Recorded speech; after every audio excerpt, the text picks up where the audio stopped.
ಸ್ನೇಹಿತರೆ, Kannada golden facts YouTube ಚಾನಲ್ಗೆ ನಿಮಗೆಲ್ಲ ಸ್ವಾಗತ. ಪರ್ಸನಲ್ ವಿಷಯಕ್ಕೆ ಬಂದರೆ ಯಾರನ್ನೂ ಕೂಡ ಸುಮ್ಮನೆ ಬಿಡುವುದಿಲ್ಲ ಎಂದು ರೋಹಿಣಿ ಸಿಂಧೂರಿ ಗುಡುಗಿದ್ದಾರೆ. ಅಲ್ಲಿ ಅವರು ಸರಿ ಅಲ್ಲ, ಬೇಡ ಒಂದೇ ಹೇಳ್ತೀವಿ, ಗೆಟ್ ವೆಲ್ ಸೂನ್. ಐಪಿಎಸ್ ಅಧಿಕಾರಿಯಾಗಿ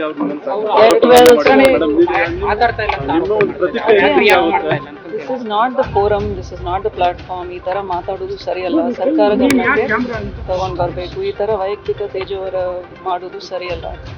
all I can say is get well soon. ನೀವು ಕಾನೂನು ಹೋರಾಟ ಯಾವ ರೀತಿ ಇರುತ್ತೆ? ಇದು ಬಿಡಂಗಿಲ್ಲ, ನಾವು ಎಲ್ಲ ರೀತಿ ಮಾಡ್ತೇವೆ. ಪ್ರೊಫೆಷನಲ್ ಆಗಿ ಏನಾದ್ರೂ ಮಾತಾಡ್ಲಿ, ಪರ್ಸನಲ್ ವಿಷಯದಲ್ಲಿ ಮಾತಾಡ್ಬೇಕಾದ್ರೆ I will take it very very strongly. ನಮ್ಮ ಹಸ್ಬೆಂಡ್ ಮಾತಾಡಿದ್ದಾರೆ. We will take all action necessary. Sir police station ಹೋಗಿದ್ದಾರೆ, ಮತ್ತೆ ಕೋರ್ಟ್ ಅಲ್ಲಿ ಏನಾದ್ರು ಇದ್ರ ಮೇಲೆ ಒಂದು ಕಂಪ್ಲೇಂಟ್ ಅಲ್ಲಿ ಅವರು ಸರಿ ಅಲ್ಲ, ಒಂದೇ ಹೇಳ್ತೀವಿ, ಗೆಟ್ ವೆಲ್ ಸೂನ್. ಐಪಿಎಸ್ ಅಧಿಕಾರಿಯಾಗಿ ಮಾತಾಡ್ತಾ ಇಲ್ಲ ಅಂತ ನಿಮ್ಮ ಒಂದು ಪ್ರತಿಕ್ರಿಯೆ this is not the forum, this is not the platform. ಈ ತರ ಮಾತಾಡೋದು ಸರಿಯಲ್ಲ. ಸರ್ಕಾರ ಗಮನಕ್ಕೆ ತಗೊಂಡ್ ಬರ್ಬೇಕು. ಈ ತರ ವೈಯಕ್ತಿಕ ತೇಜೋವರ ಮಾಡೋದು ಸರಿಯಲ್ಲ. All I can say is get well soon. Madam, ಇದ್ರ ಬಗ್ಗೆ ನೀವು ಕಾನೂನು ಹೋರಾಟ ಯಾವ ರೀತಿ ಇರುತ್ತೆ? ಇದು ಬಿಡಂಗಿಲ್ಲ, ನಾವು ಎಲ್ಲ ರೀತಿ ಮಾಡ್ತೇವೆ. ಪ್ರೊಫೆಷನಲ್ ಆಗಿ ಏನಾದ್ರೂ ಮಾತಾಡ್ಲಿ, ಪರ್ಸನಲ್ ವಿಷಯದಲ್ಲಿ ಮಾತಾಡ್ಬೇಕಾದ್ರೆ I will take it very very strongly. ನಮ್ಮ ಹಸ್ಬೆಂಡ್ ಮಾತಾಡಿದ್ದಾರೆ. We will take all action necessary. Sir police station ಹೋಗಿದ್ದಾರೆ, ಮತ್ತೆ ಕೋರ್ಟ್ ಅಲ್ಲಿ ಏನಾದ್ರು ಇದ್ರ ಮೇಲೆ ಒಂದು ಕಂಪ್ಲೇಂಟ್ ಇದಿಷ್ಟು IAS ಅಧಿಕಾರಿಯಾಗಿರುವ ರೋಹಿಣಿ ಸಿಂಧೂರಿ ಅವರ ಮಾತಾಗಿದೆ. ಸ್ನೇಹಿತರೆ, ನಿಮಗೆಲ್ಲ ತಿಳಿದಿರುವ ಹಾಗೆ 3-4 ದಿನದಿಂದ IPS ಅಧಿಕಾರಿ ಡಿ ರೂಪಾ ಹಾಗೂ IAS ಅಧಿಕಾರಿ ರೋಹಿಣಿ ಸಿಂಧೂರಿಯ ಮಧ್ಯೆ ಚಟಾಪಟಿ ನಡೆಯುತ್ತಲೇ ಇದೆ. ಯಾವಾಗ IAS ಅಧಿಕಾರಿಯಾಗಿರುವ ರೋಹಿಣಿ ಸಿಂಧೂರಿ ಅವರು ಸಾರಾ ಮಹೇಶ್ ರವರೊಂದಿಗೆ ಕಾಣಿಸಿಕೊಂಡ ಕೆಲವು ಚಿತ್ರಗಳು ಸಾಮಾಜಿಕ ಜಾಲತಾಣದಲ್ಲಿ ಹರಿದಾಡತೊಡಗಿದವು.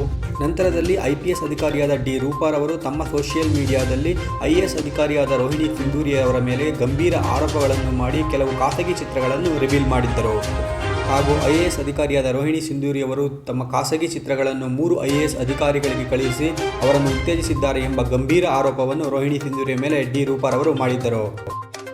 ಇದರ ಕುರಿತಂತೆ IAS ಅಧಿಕಾರಿಯಾದ ರೋಹಿಣಿ ಸಿಂಧೂರಿಯವರು ಮಾಧ್ಯಮ ಹೇಳಿಕೆಯೊಂದನ್ನು ಪ್ರಕಟಿಸಿದ್ದರು. ಅದರಲ್ಲಿ ಘಟನೆಯ ಕುರಿತು ಕಾನೂನಾತ್ಮಕ ಹೋರಾಟವನ್ನು ಮಾಡುವುದಾಗಿ IAS ಅಧಿಕಾರಿಯಾದ ರೋಹಿಣಿ ಸಿಂಧೂರಿಯವರು ತಿಳಿಸಿದ್ದರು. ನಂತರದಲ್ಲಿ ರೋಹಿಣಿ ಸಿಂಧೂರಿಯವರ ಪತಿಯಾದ ಸುಧೀರ್ ರೆಡ್ಡಿಯವರು ಮಾಧ್ಯಮಗಳೊಂದಿಗೆ ಮಾತನಾಡಿ ರೂಪಾರವರ ಮೇಲೆ ಗುಡುಗಿದ್ದರು.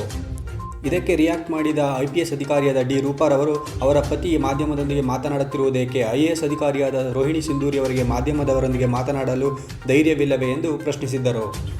ನಂತರ IAS ಅಧಿಕಾರಿಯಾದ ರೋಹಿಣಿ ಸಿಂಧೂರಿಯವರು ನಿನ್ನೆ ಬೆಳಿಗ್ಗೆ ಘಟನೆಯ ಕುರಿತು ಸರ್ಕಾರದ ಮುಖ್ಯ ಕಾರ್ಯದರ್ಶಿಯವರಿಗೆ ದೂರನ್ನು ಸಲ್ಲಿಸಿದ್ದಾರೆ.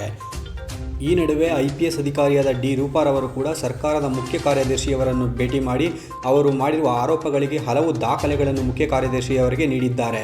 ಹಾಗೂ ಸುಮಾರು 30 ನಿಮಿಷಗಳ ಕಾಲ ಮುಖ್ಯ ಕಾರ್ಯದರ್ಶಿಯವರೊಂದಿಗೆ ಚರ್ಚೆ ನಡೆಸಿದ್ದಾರೆ IPS ಅಧಿಕಾರಿಯಾದ ಡಿ ರೂಪಾರವರು.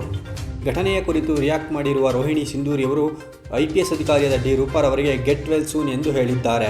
ಹಾಗೂ ಅವರ ಬುದ್ಧಿ ಸ್ಥೀಮಿತದಲ್ಲಿ ಇಲ್ಲ, ಅವರು ಪ್ರಚಾರಕ್ಕಾಗಿ ಇದನ್ನೆಲ್ಲ ಮಾಡುತ್ತಿದ್ದಾರೆ, ಪ್ರಚಾರದ ಕೇಂದ್ರ ಬಿಂದುವಾಗಲು ಇದನ್ನೆಲ್ಲ ಮಾಡುತ್ತಿದ್ದಾರೆ ಎಂದು ಹಲವು ಆರೋಪಗಳನ್ನು ಡಿ ರೂಪಾರವರ ಮೇಲೆ IAS ಅಧಿಕಾರಿಯಾದ ರೋಹಿಣಿ ಸಿಂಧೂರಿಯವರು ಕೂಡ ಮಾಡಿದ್ದಾರೆ. ಈ ಪ್ರಕರಣವು ಎಲ್ಲಿಗೆ ಮುಟ್ಟುತ್ತದೆ ಎಂಬುದನ್ನು ಕಾದು ನೋಡಬೇಕಾಗಿದೆ.